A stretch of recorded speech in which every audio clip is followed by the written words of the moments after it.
நீங்கள் நிறைய விஷயங்கள் தெரிஞ்சவராக இருக்கலாம். ஆனால் வாழ்க்கையை எப்படி வாழணும் தெரியுமா?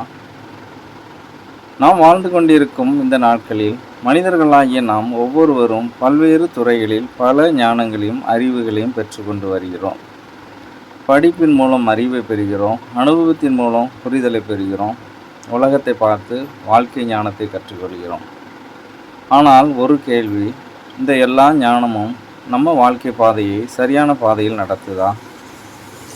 பலருக்கு அறிவு இருக்கிறது, ஆனால் சமாதானம் இல்லை. வழி தெரியாமல் குழம்பி நிற்கிறார்கள். பைபிள் சொல்லுகிறது, மேலிருந்து வரும் ஞானம் தூய்மையானது, சமாதானமானது. அதாவது பரத்திலிருந்து வரும் ஞானம் அது பூரணமானது என்று சொல்லப்பட்டிருக்கிறது. உலக ஞானம் உங்களை உயர்த்தலாம், ஆனால் தேவ ஞானம்தான் உங்களை சரியான வழியில் நடத்தும். இன்று முதல் அறிவை மட்டும் தேடாதீர்கள், தேவனிடத்திலிருந்து வரும் ஞானத்தையும் தேடுங்கள்.